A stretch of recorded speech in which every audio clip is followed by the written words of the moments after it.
Well, I think, as we all know, countries are really increasing their defense budgets all over the world, and in particular in Europe at the moment, as we sort of live in a rather fractious world. But we received an order from the British Ministry of Defence, and it's a very, very new use case for Wyld, really just focusing on defence and the military. And what they're looking to do is to use the Internet of Things, or IoT, sensors and devices to seek advantage in collecting data from the battlefield to actually make more informed decisions.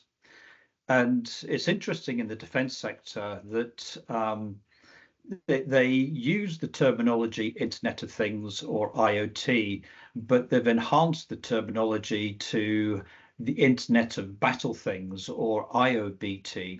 And there's multiple use cases of technology that are going to be deployed in supporting countries, particularly in the battlefield.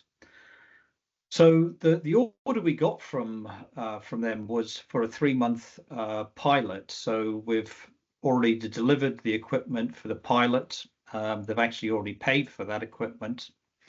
The pilot will run for 3 months, and if successful, as we expect, then basically they'll deploy the solution globally.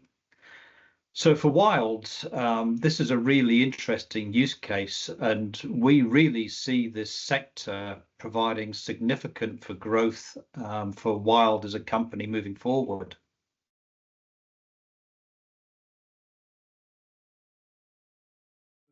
Cranfield basically looks to help governments and businesses by providing them with ideas and also technology in agriculture to improve global food security.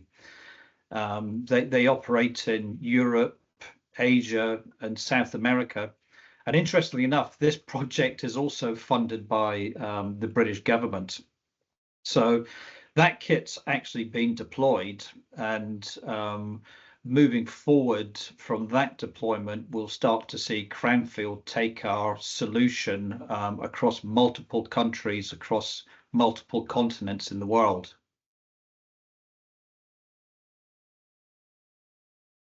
So KWS is the second largest seed provider in the world. They're headquartered in Germany. They generate over 2 billion euros in revenue, and they operate in 70 countries around the world.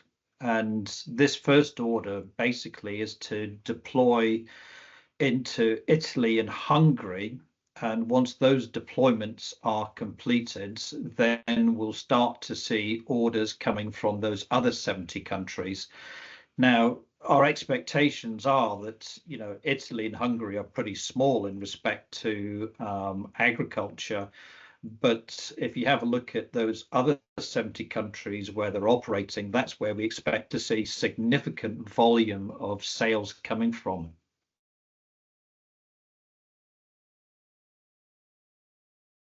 I think, as I talked about last time we spoke, we're focusing on customers that provide upfront payments, so advanced payments before delivery. And if I can just, we've had a few deliveries where we've had prepayments. KWS, as an example, is one of them.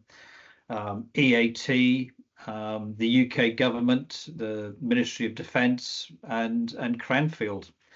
And obviously, our rationale is that we're looking to manage our cash flow going forward. So really, getting payment in advance is extremely advantageous for Wyld. And I think also we've got to realise that Wyld has shifted as a company. We're no longer going through providing equipment for customers to have a look at. We've really moved to the commercial phase. So we believe that the demand on Wyld is so significant that in reality, we can start to demand upfront payment for our equipment.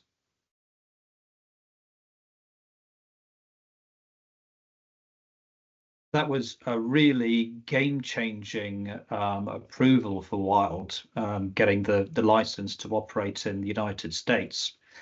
And the reason is relatively simple. It comes down to the size of the market. If you look at the forecasts for satellite IoT, the market is forecasted to grow to about $15.5 billion in the next couple of years. But what's significant about that is about 30% of that $15.5 billion actually comes from the United States. So getting this approval was very, very important for us. And as you know, we already have orders from the United States. So getting that approval is going to allow us to actually start to ship those orders in volume into the US.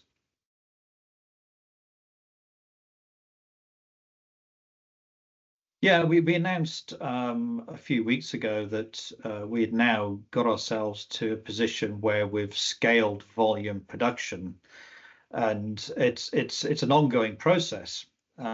So at the moment, we can basically produce about 1,000 terminals a month, and that's actually rising exponentially as we talk. And quite importantly for us, we are looking to deliver our first volume shipments this month, which will basically result in our first meaningful revenues moving forward.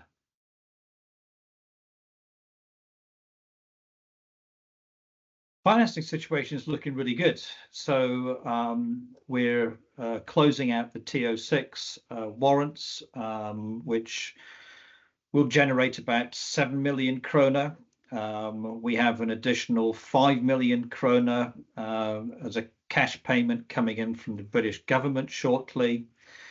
And as you know, as we announced last year, we have reduced our monthly fixed costs. So from a finance perspective, adding to the fact that we're now starting to generate meaningful revenues, we're actually in a very good position.